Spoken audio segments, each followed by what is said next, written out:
président Cellou Dalein Diallo. Vos applaudissements, s'il vous plaît, avec les drapeaux en l'air. Cellou président, Cellou président, Cellou président, Cellou président, Cellou président, Cellou président, Cellou président, Cellou président, Cellou président, Cellou président, Cellou président. On va voir le drapeau en l'air, les couleurs du parti en l'air. Président Cellou Dalein,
Monsieur le Président du Conseil des Guinéens des Pays-Bas,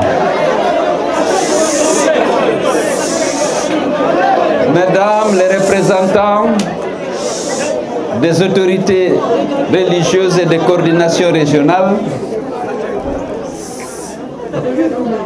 Mesdames et Messieurs les militants et responsables de l'UFDG, chers compatriotes qui ne sont pas de l'UFDG, qui nous ont fait l'honneur d'assister à ce meeting. Monsieur le secrétaire fédéral de l'UFDG, je voudrais tout d'abord vous féliciter pour m'avoir invité à venir chez vous et avoir même insisté pour que je vienne. Mais je dois avouer, je ne m'attendais pas à une telle mobilisation, à une organisation de si grande qualité. Je tiens à vous féliciter pour cette organisation réussie. Monsieur le nouveau coordinateur des fédérations Europe, je commencerai par rendre hommage à votre prédécesseur qui vient de vous passer le flambeau. Il a accompli un excellent travail.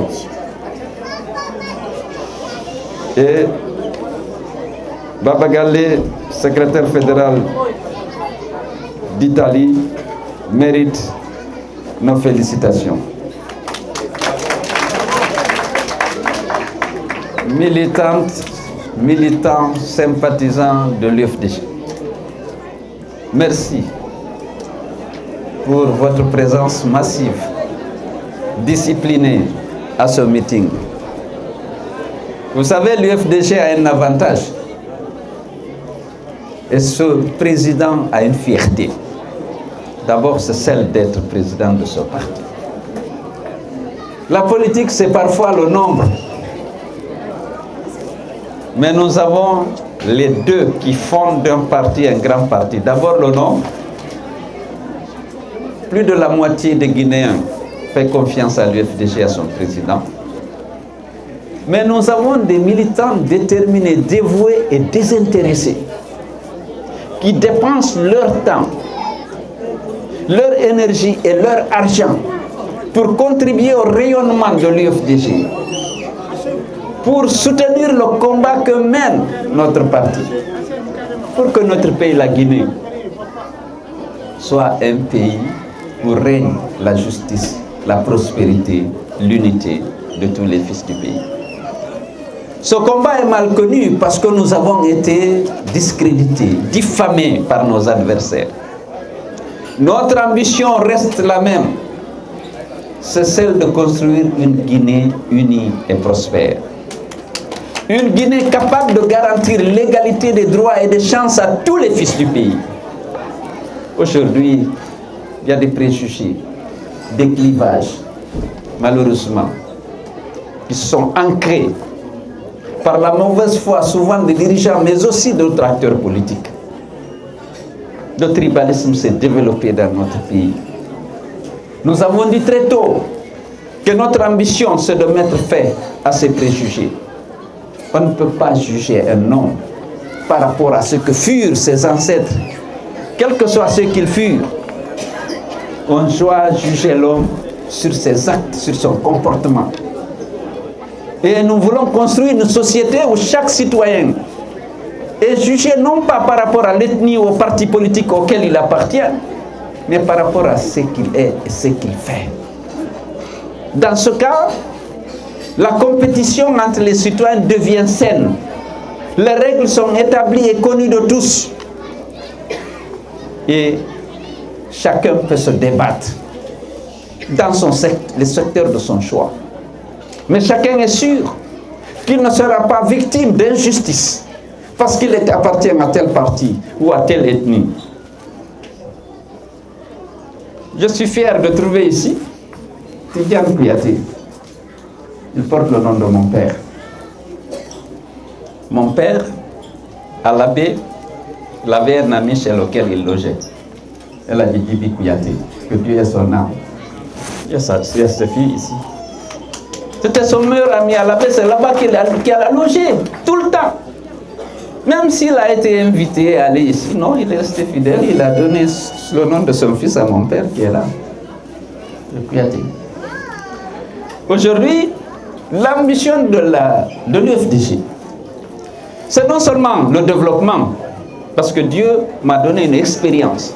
J'aime toujours dire que si j'avais été installé en 2010, j'aurais un bilan comparable à Alassane Ouattara et à Macky au niveau de la construction des infrastructures. Parce que je savais comment faire. Comme il a dit, si je m'installe à midi, je connais les besoins. Je sais où mobiliser les ressources. J'ai vu pendant que j'étais là avec l'aide de Dieu et la crédibilité, la confiance des partenaires, tous les projets que j'ai réalisés ont été financés à 100% par des bailleurs de fonds grâce à la crédibilité et mon acharnement à exécuter chaque projet dans le respect du budget et du délai contractuel.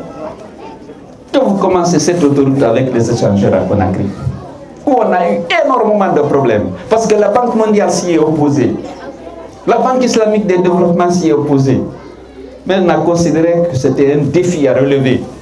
Et l'autre fois, Kalimou Diassane était en train de témoigner. On n'a pas dormi des mois en train de faire le tour du monde pour mobiliser ce financement.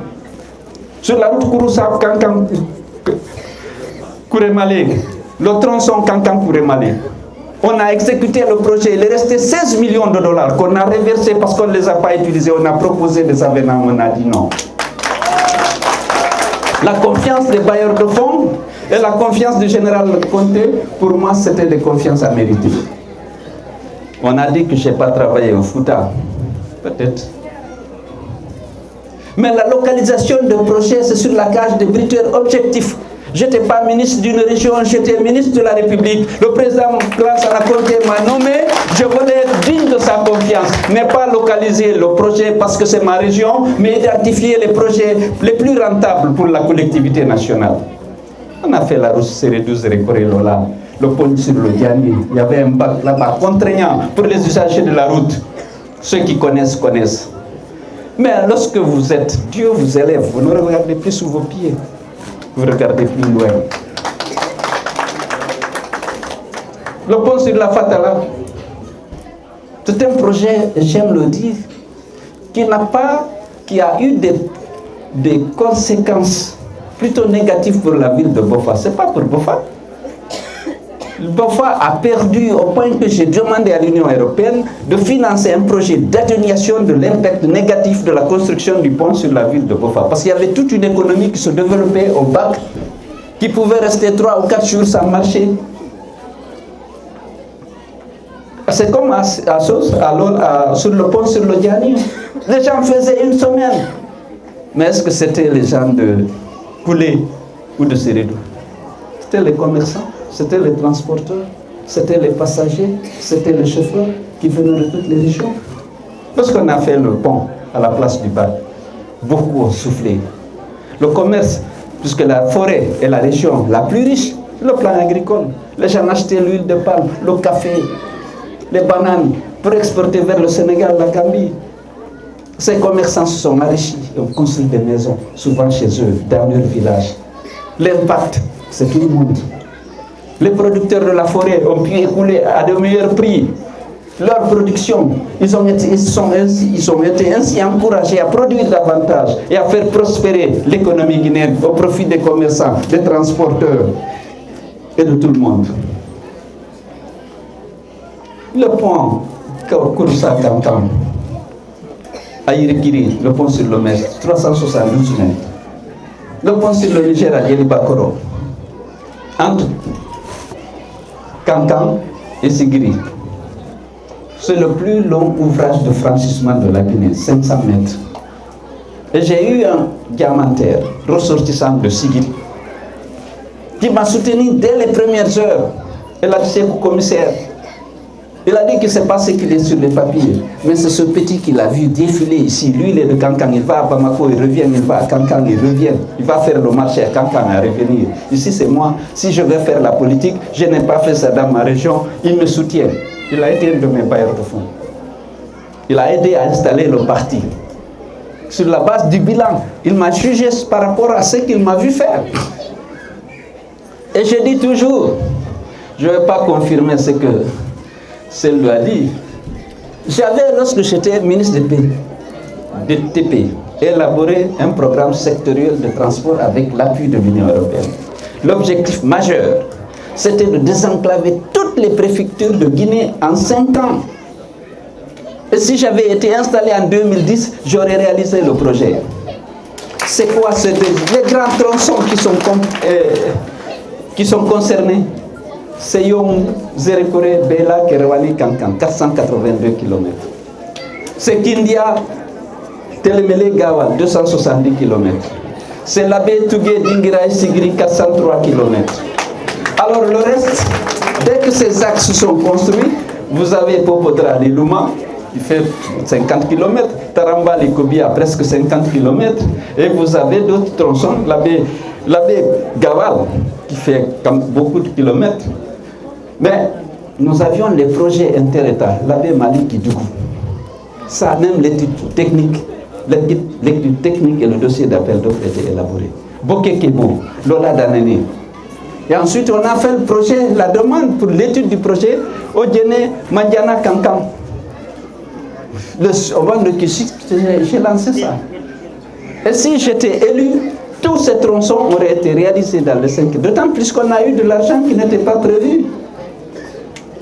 Rio Tinto a payé 700 millions de dollars. C'est la première fois que la Guinée a encaissé aussi un montant aussi important. Le projet que je viens de citer, c'était environ 850 millions de dollars à l'époque. Et après, on a eu beaucoup d'argent avec Ebola et tout cela. Si je dis je pouvais faire un bilan comparable, et non seulement l'étude de l'autoroute Conakry-Mamou aurait été réalisée, parce qu'on avait déjà rédigé les termes de référence pour les années, parce que le trafic avec l'exploitation minière, ce trafic va justifier maintenant une autoroute entre Mamou et Conakry. Parce qu'à partir de Mamou, il y a maintenant, ça se disperse, une partie du trafic va en forêt, l'autre en Haute-Guinée et l'autre dans le Fouta central à la ville. Donc, ça, je sais ce qu'il faut. Mais le plus urgent, le plus important, j'ai écouté la présidente des femmes tout à l'heure, c'est l'éducation. Il faut que les jeunes Guinéens aient droit à un enseignement de qualité. Je sais le handicap des jeunes qui n'ont compté que sur l'école guinéenne lorsqu'ils sont sortis. C'est des héros qui ont pu arracher les diplômes d'études supérieures. Parce que l'enseignement de base a été sacrifié par les multiples réformes qu'on a eues au nom de l'enseignement de masse contre l'enseignement de vie. Mais ils sont tenus parce qu'ils sont intelligents, ils sont travailleurs. Il y a beaucoup qui ont acquis les diplômes malgré le handicap de l'enseignement de base. L'enseignement de base doit être essentiel. Et c'est pourquoi dans le programme de l'UFDG, la priorité c'est l'enseignement. Mais vous ne pouvez pas développer des projets d'infrastructure, développer des projets dans le secteur de l'éducation et de la santé si vous n'avez pas une administration solide, débarrassée de la corruption, du classisme et du favoritisme. Il faut mettre les meilleurs au niveau des postes pour que vous puissiez avoir des services de qualité à offrir aux populations. Si vous avez une administration corrompue qui travaille sur la base du favoritisme, de la discrimination, de la médiocrité, naturellement, vos programmes ne pourront pas être, et bien sûr, exécutés dans les délais souhaités. Et c'est pourquoi on a dit l'éducation, secteur prioritaire, parce que l'avenir, c'est la jeunesse. Mais également, il faut que l'administration soit tout de suite, qu'on mette fin à l'impunité, au laxisme et à la corruption, pour dire que les fonctionnaires doivent être au service du peuple et dans le respect strict des droits et des règlements. Alors, ça c'est des projets, l'agriculture, où on a plus de 60% de la population. Je parle, il y a deux agricultures. Il y a l'agriculture paysanne, le petit paysan, abandonné à lui-même, sans formation, sans encadrement, sans engrais, sans plan sélectionné, sans semences sélectionnées, avec le dérèglement climatique, des terres qui sont devenues arides. Vous le savez, beaucoup de vous viennent du Fouta ici, que je le vois. Mais, donc, il faut yori. Quand ça il faut yori. Vous travaillez toute l'année, les rendements sont faibles.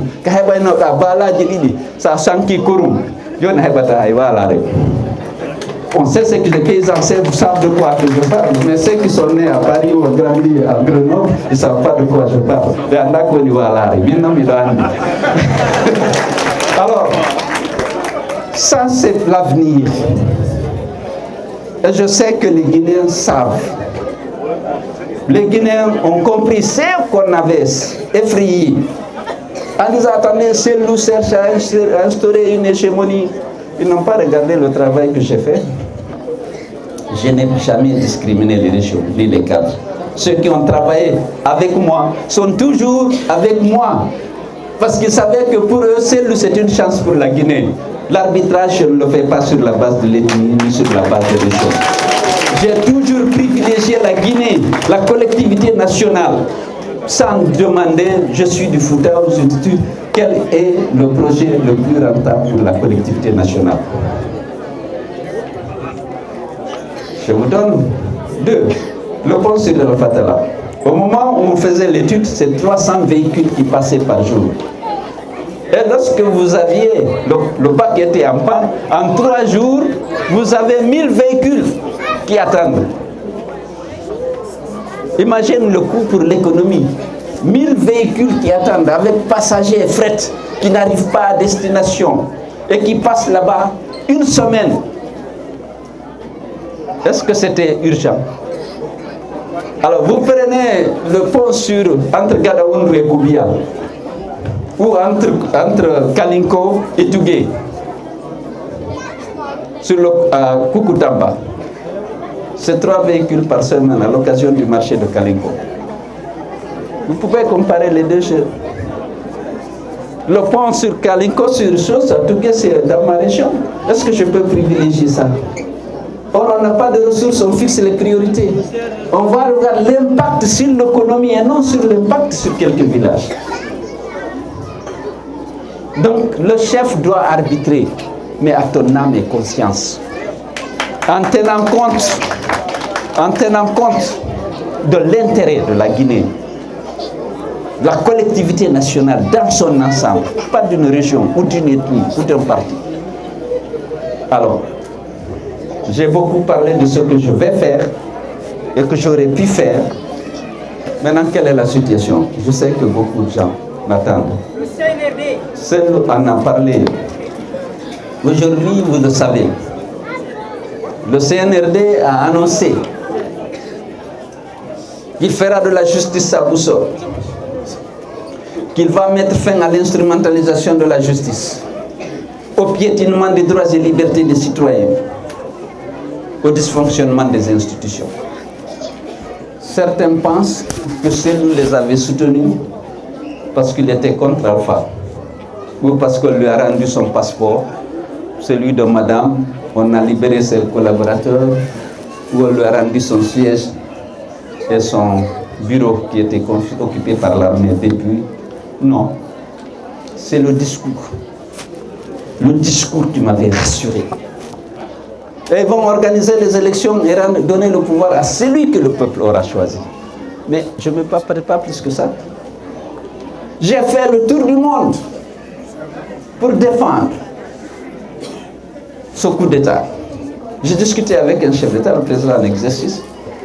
Ah non, on ne peut pas ne pas condamner un coup d'État. Il y en a un que vous n'avez pas condamné, un coup d'État constitutionnel.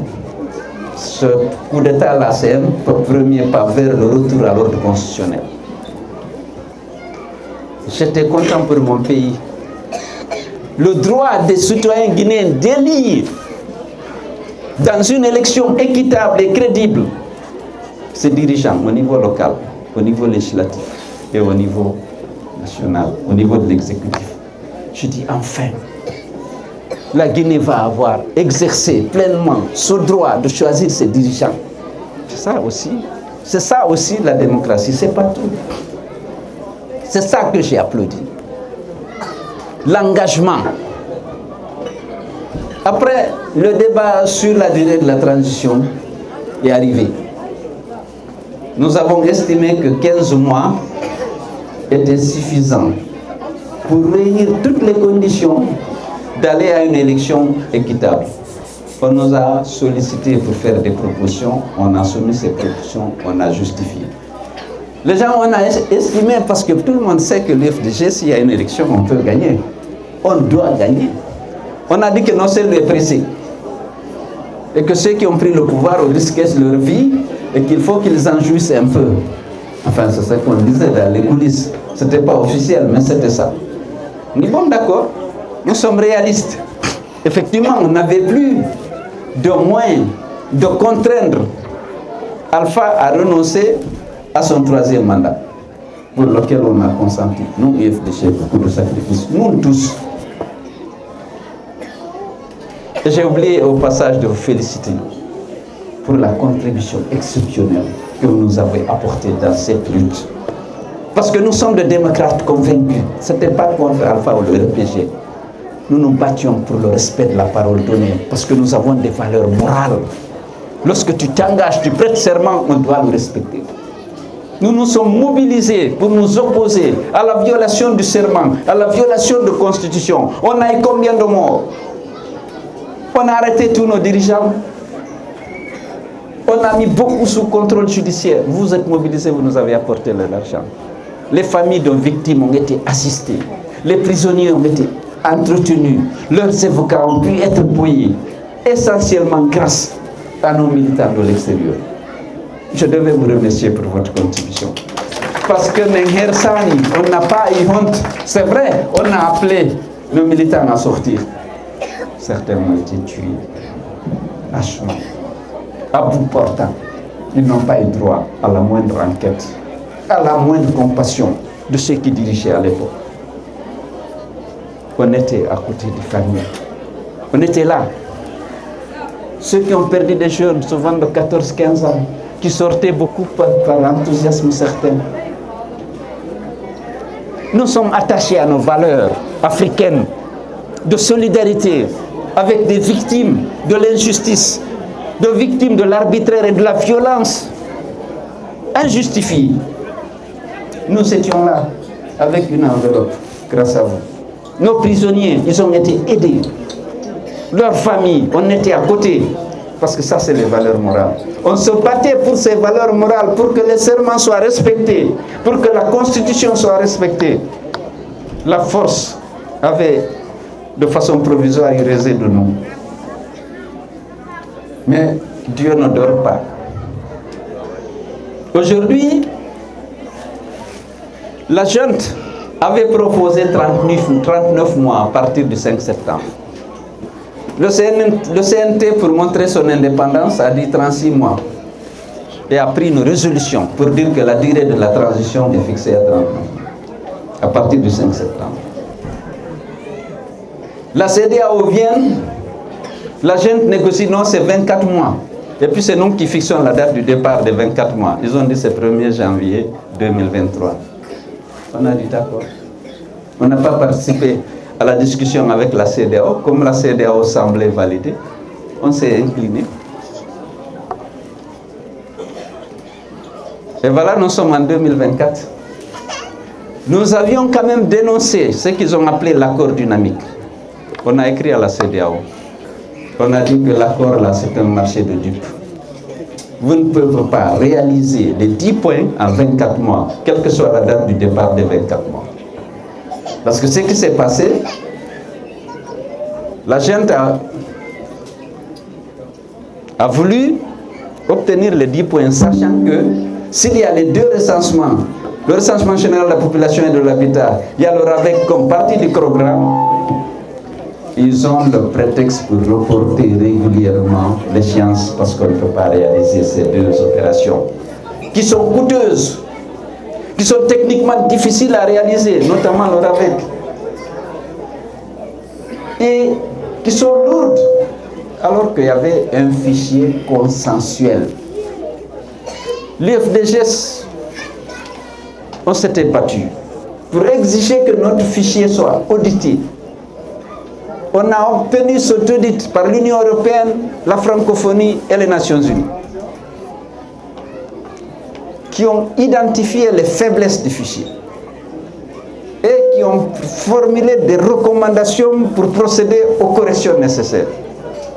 Ces recommandations ont été appliquées, difficilement, mais appliquées quand même. On a un fichier de 5 300 000 électeurs qui sont allés se faire enrôler en 2019 et 2020.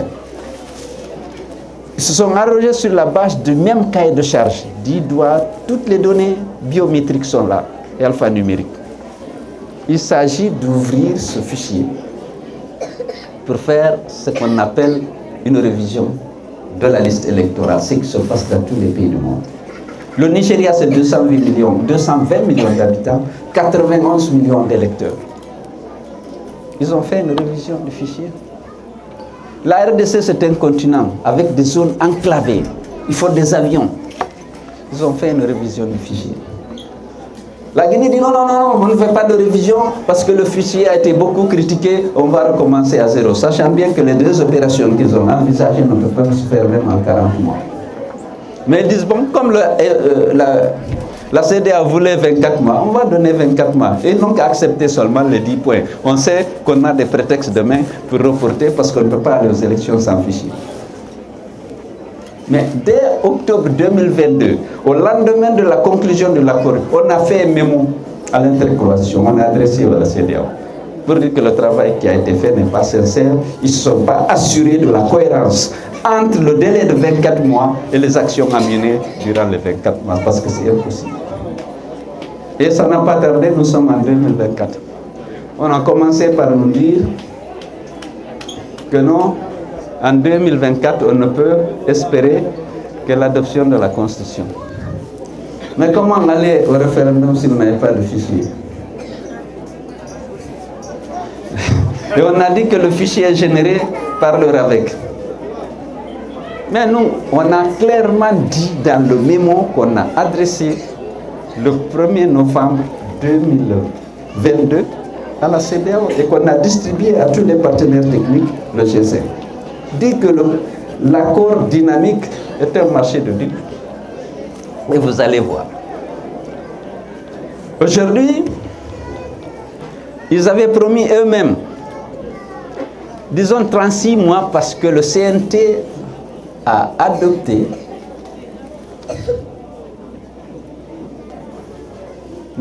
j'ai commencé presque par ça. Le CNT a adopté une résolution fixant la durée de la transition à 36 mois à partir du 5 septembre 2022. Ils ont dit qu'on ne fera pas un jour de plus, à plusieurs reprises. Nous disons pour deux raisons. Parce que nous voulons que la Guinée soit dirigée par des institutions légitimes, issues d'élections transparentes, et parce que nous sommes attachés au respect des engagements et des ferments. Vous avez suivi, aujourd'hui, je n'ai pas parlé de la restriction des libertés, du musellement de la presse, parce qu'on veut faire taire toutes les voix dissonantes. Vous savez pourquoi la CRIEF, qui est une juridiction d'exception créée par un pouvoir d'exception, je ne reviens pas là-dessus. Mais depuis que il ne restait pratiquement que la presse qui dénonçait la corruption, l'enrichissement illicite et effréné de l'élite dirigeante, avec des preuves, alors que la misère s'aggrave. Les Guinéens sont de plus en plus dans l'impossibilité de faire face à leurs besoins.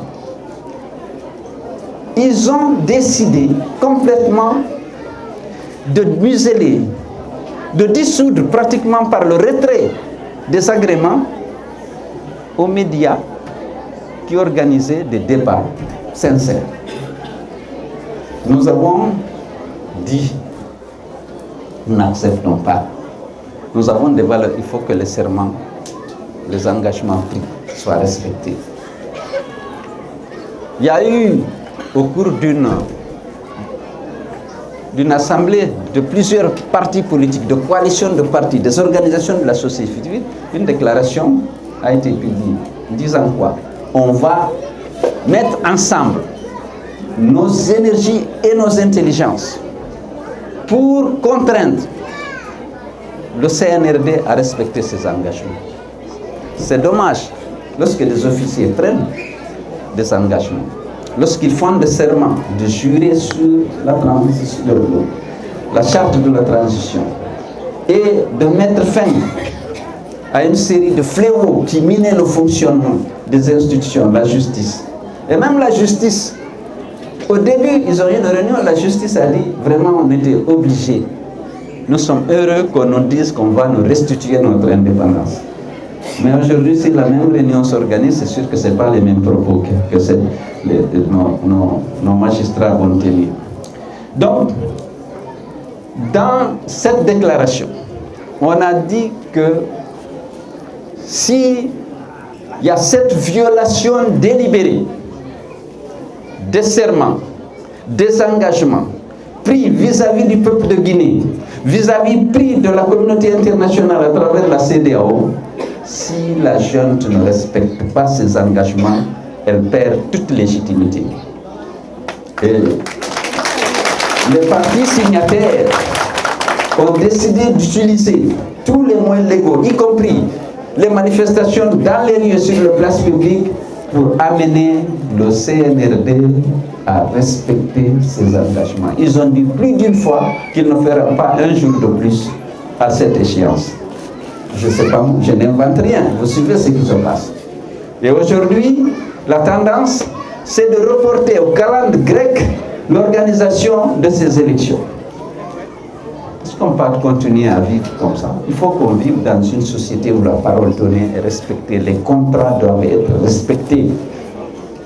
C'est ça aussi, cela fait partie des déficits dont souffre notre pays. Il faut qu'on se respecte et qu'on respecte nos engagements.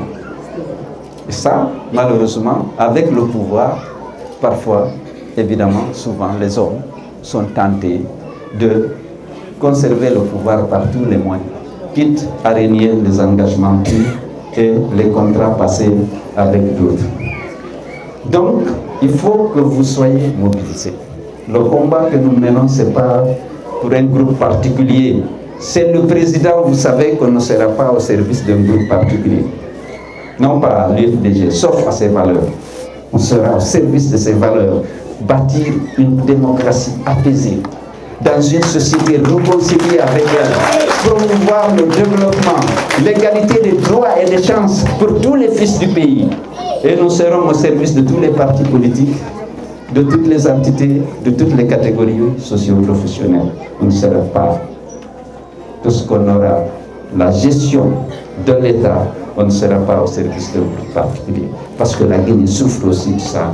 Et nous allons, la réforme majeure que nous allons apporter, c'est d'être vraiment au service de la Guinée, de toute la Guinée, de toute cette collectivité nationale. Et on fera tout pour qu'il y ait la réconciliation. Il y a trop de préjugés, de haine, il y a trop de violence. On a un programme pour chaque problème. Et comme nous l'avons vécu, nous avons l'expérience, bien entendu, et que nous aimons la Guinée sincèrement, ce n'est pas le discours politique. Nous allons mettre en œuvre les réformes nécessaires pour que les Guinéens vivent dans l'unité, dans la prospérité, puisque la Providence a donné à ce pays tout, sauf des leaderships capables de réconcilier, de promouvoir un développement pour la prospérité et l'unité de tout le monde. Aujourd'hui, je souffre de voir cette liberté de la presse. J'ai eu l'honneur, grâce au général Vincent Afonté, qui me faisait confiance, de contribuer à la libéralisation de zones. C'était difficile. Nous étions une minorité dans le gouvernement. J'ai mis en place des commissions. Les Kirdi Bangoura, à l'époque, qui était favorable, je l'ai mis président de la commission. Et je suis allé voir le président plus d'une fois. Il faut qu'on libéralise. On dit non, c'est la radio des 1000 collines qu'on aura ici. La société est fragile. Il y a toujours des arguments. Je dis non, président. Aujourd'hui, on est fiers de notre presse. Malgré tout, moi je suis critiqué régulièrement à tort, mais quand même il y a un débat qui permet aujourd'hui aux Guinéens d'être informés et de pouvoir souvent prendre position en toute connaissance de cause. C'est pas parce qu'on m'attaque. Moi je suis fier d'avoir contribué à la libéralisation des zones. Il y a eu beaucoup de résistance, ils sont vivants. Même les ministres qui étaient contre, ils étaient nombreux, plus nombreux que ceux qui militaient en faveur de la libéralisation des zones. J'étais Premier ministre. J'ai pu convaincre ceux qui avaient œuvré le président la liberté. Et il y a beaucoup de ministres, qui sont tous vivants presque, qui savent la bataille que j'ai menée personnellement pour contribuer à cette libéralisation. Aujourd'hui, lorsque je vois que c'est un acquis important, aller en fumée, je suis vraiment déçu. Je voudrais saisir cette opportunité pour exprimer de nouveau ma solidarité avec les travailleurs des médias fermés. Parce qu'au-delà de la liberté d'informer, de la liberté de la presse, il y a des familles, des employés de ces médias. Des gens, des familles qui ont des enfants qui vont à l'école. Il faut payer les frais de scolarité. Il faut qu'ils mangent. Aujourd'hui, ils sont privés de revenus. C'est une catastrophe dans un pays où les emplois sont rares, où le chômage est devenu une calamité. Des emplois qui existaient sont détruits simplement parce qu'on ne veut pas qu'on critique ceux qui sont au pouvoir. On ne veut pas qu'on critique la mauvaise gouvernance qui existe, qui est réelle. On ne veut pas qu'il y ait les débats sur le report de la transition, le report du retour à l'ordre constitutionnel, le report au calendrier, hélas, parce qu'il n'y a plus de visibilité. Et l'UFDG, nous serons là encore pour nous battre, pour exiger avec les forces pro-démocratie qui sont nombreuses, hélas, heureusement. Et on va le faire. On ne peut pas vivre dans ce régime d'exception et indéfiniment. Ce n'est pas possible. Et il faut que les valeurs morales soient respectées. Lorsqu'on a promis, on doit respecter sa parole. On doit respecter le contrat qu'on a signé. Et c'est ça, c'est un défi que le peuple de Guinée relèvera. C'est le lieu pour moi de féliciter les syndicalistes qui ont exprimé clairement leur solidarité avec les médias dont les agréments ont été retirés et qui ont exigé que leur soit restitué leur agrément. L'UFDG, l'ANAD et les forces vives dont nous sommes membres, nous soutiendrons les syndicats dans cette prise de position.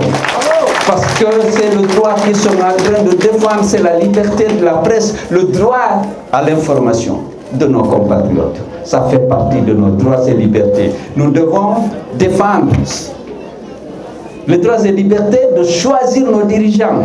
Et ça aussi, ils ne veulent plus que les Guinéens choisissent leurs dirigeants. C'est clair et c'est net. Donc, préparez-vous encore au combat parce qu'on ne lâchera pas. Nous nous battons pour les valeurs. Nous nous battrons pour que les Guinéens puissent choisir leurs dirigeants et que la liberté de la presse soit exercée pleinement et entièrement par, naturellement, ceux qui veulent faire ce métier. Voilà, les journalistes. Nous sommes vraiment solidaires de ce qui leur arrive. C'est injuste, c'est illégal. C'est juste pour faire perdurer leur pouvoir et la possibilité qu'ils se donnent de gérer le pays comme ils veulent, en dehors de toute légalité, puisqu'ils ne sont pas élus. Ils ont pris le pouvoir par les armes, ils ont caporalisé la justice et ils ont instrumentalisé les forces de défense et de sécurité et ils pensent que ça suffit pour rester au pouvoir. Ils se trompent. Le peuple est là, le peuple sera vigilant et le peuple se battra pour exiger le respect de leurs droits et libertés. Je dis, c'est que le demain, si je suis élu à midi, à 15h, je sais ce qu'il faut faire. Je connais le monde. J'étais là, j'observe. D'abord, ce qu'on a subi, quel que soit le statut qu'on nous paye, nous veillerons à ce qu'aucun Guinéen ne subisse ça. On a subi l'injustice, des exactions, la discrimination. Nous ne voudrons pas que notre Guinée souffre, lorsque nous prendrons la direction du pays, souffre de ces injustices. Nous veillerons à ce que, véritablement, que les droits et libertés de chaque citoyen soient respectés. Et que vous, ceux qui sont là, qui ont vécu dans des pays où la sécurité est assurée, parce que vous êtes là dans un état de droit. Ceux qui veulent rentrer, rentreront. Certes, aujourd'hui, une bonne partie des Guinéens à l'étranger, on mettra en place des mécanismes pour aider ceux qui veulent revenir. Des mécanismes que l'État financera pour faciliter le retour de la diaspora en Guinée. Le pays s'est vidé ces derniers temps. Depuis, on m'a appelé l'autre fois de New York. On m'a dit par le Nicaragua. J'étais arrivé à New York près de 400 jeunes au mois d'août passé. Il y a 172 qui dormaient à la mosquée de Bronze. Ils avaient l'habitude de les accueillir et de les aider, mais ils n'avaient plus les capacités d'accueillir tous ceux qui venaient. J'ai des projets, j'ai des initiatives que la junte a prises, parce que je suis juste, pour obliger les sociétés à transformer notre bauxite. J'ai critiqué longtemps Alpha pour avoir désengagé, libéré des compagnies auxquelles on avait donné des agréments parce qu'ils s'étaient engagés à construire des usines d'aluminium. La petite usine de Fria, c'est l'une des plus petites usines d'aluminium qui transformait 2 millions de tonnes de bauxite. Mais pour transformer 2 millions de tonnes de bauxite, vous aviez 3200 emplois. 1200 emplois directs et 2000 emplois indirects. Aujourd'hui, on exporte 90 millions de tonnes brutes. Sans calcination, sans nettoyage de la carrière, il n'y a pas de valeur ajoutée. On a accueilli en Guinée la première usine d'aluminium au monde, en Afrique, pardon. La première usine d'aluminium en Afrique. C'était Fria, c'était un îlot de prospérité. Aujourd'hui, on exporte la bauxite brute. Il faut transformer sur place une bonne partie pour créer davantage d'emplois, pour créer de la valeur ajoutée. Je salue la décision que la junte a prise pour demander aux gens de transformer une partie. Il y a des projets, parce que ça va aider. Si vous voyez qu'il y a 3200 emplois pour 2 millions de tonnes, si la moitié de ce qu'on exporte est 45 millions, ça fait combien? Vous faites la règle du droit d'emploi. Beaucoup de gens ne se seraient pas noyés dans la Méditerranée s'ils pouvaient avoir des emplois. C'est parce qu'il n'y avait pas de perspective. Il faut créer des emplois pour la jeunesse. Mais il faut commencer par la formation. Il faut que la formation de base soit solide, la formation professionnelle soit là pour préparer la jeune à briguer les emplois que les politiques industrielles et autres vont favoriser la création. Parce que souvent, il y a des emplois qui sortent, les Guinéens n'ont pas la capacité. J'ai vu, lorsque j'étais ministre du TP, des entreprises de travaux publics, on leur donne des marchés pour faire la route. Les chefs de chantier, ils sont sénégalais, ils viennent ailleurs. Parce qu'il n'y a pas de gens formés. C'est des petits métiers intermédiaires, mais qui requièrent une formation professionnelle de base que nos partenaires n'avaient pas. Tu ne peux pas les obliger. Je suis allé arbitrer plusieurs fois à Kankan, à Djelbakoro. Parce que le village disait, on fait des tests pour les chauffeurs. Ceux qui gagnent ne sont pas de Djelbakoro. Il y a des contentieux comme ça. Alors, ils disent, ils viennent, ils cassent les machines la veille. Je suis obligé de venir, je prends le gouverneur, on va sur le chantier. Problème, pour recruter le chauffeur, on a fait des tests. Il y avait des autochtones qui n'ont pas été admis. il faut former les gens, les entreprises pour tenir les délais contractuels, pour exécuter la tâche dans le respect du cahier de charges. Ils ont besoin de gens formés. Il faut former les gens. Alors sinon, l'entreprise, sauf contrainte, il risque de recruter quelqu'un qui n'est même pas guinéen. De toute façon, la charte de la CEDEAO, la CEDEAO en difficulté, je ne reviens pas. Aujourd'hui, le droit d'établissement et de résidence est consacré par tous les citoyens de la CEDEAO. On a un passeport commun au niveau de la CEDEAO. Le droit d'établissement, le droit de résidence pour tous les citoyens. Vous ne pouvez pas réserver les emplois exclusivement pour vous. Vos engagements internationaux, notamment vis-à-vis de la CEDEAO, nous permettent donc, pour cette concurrence, pour l'accès aux emplois que l'industrialisation du pays va susciter, il faut que la jeunesse soit préparée. Donc il faut les préparer par la formation de base d'abord, parce que parfois certains c'est la formation de base qui est vraiment dérisoire, mais par la formation technique et professionnelle. Je suis en train d'abuser de votre confiance, de votre patience, excusez-moi, mais lorsque vous me donnez l'honneur de vous voir si déterminé, cette confiance que je sens, cet engagement, cette détermination de faire de notre pays un état de droit, une démocratie apaisée, où les Guinéens ne s'apprécient pas parce que je suis peu malinqué, souricier, où tous les Guinéens deviennent des frères, et que le critère, c'est souvent le mérite. Pas toujours, pas que.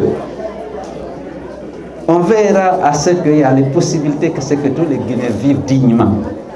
Mais ce sera dans la transparence qu'on prendra les dispositions pour que les Guinéens mangent à leur faim, qu'ils aient un logement décent, qu'ils aient accès à un enseignement de qualité. Ça, l'État, même libéral social doit prendre les dispositions pour que tous les Guinéens... L'égalité des chances commence à l'école. Toutes les écoles du pays doivent dispenser un enseignement de qualité. Que ce soit à Balaki, que ce soit à Guessou, dans Lola, que ce soit dans Balandegouba, dans Mandiana, il faut que le même enseignement de qualité, il faut un État qui veille. Parce que le laxisme là aussi, c'est la démission de l'État. Il faut des programmes éveillés. Lorsque j'étais à l'école primaire, l'inspecteur venait, le maître tremblait. Une fois, il a failli tomber en syncope. Parce que lorsque l'inspecteur venait de la ville pour l'inspecter, c'était la peur du bleu.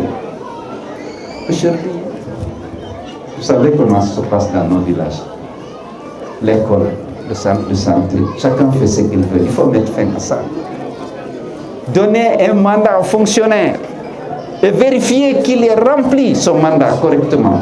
Et c'est pourquoi je dis l'administration doit être au service du pays, mais il faut que ceux qui le dirigent puissent le vérifier et le cas échéant le sanctionner. Alors, il y a beaucoup qui sont venus de Bruxelles. Je voudrais les féliciter encore pour nous avoir honoré de ça. Je sais que Titi aime le café, je voulais saluer encore pour son engagement très fort au sein de l'UFDG parce qu'il contribue beaucoup à la défense de l'image du président et au rayonnement du parti. Il est membre du cabinet du président, il est conseiller juridique avec Maître Amadou, mais je voulais le saluer. Alors il y a ceux qui nous ont fait confiance il y a quelques années, qu'on n'a pas pu vraiment tout à fait intégrer parce qu'ils sont aussi à Bruxelles, mais qu'ils sachent qu'on sera digne de leur confiance. Ils ont choisi l'UFDG et l'UFDG, la gratitude et la reconnaissance, c'est des valeurs sacrées à l'UFDG. Merci beaucoup aux uns et aux autres. Et je reviendrai parce que pas la semaine prochaine ni le mois prochain parce que hari habité dungal ko yawo jose da côté du ngangal. Merci beaucoup.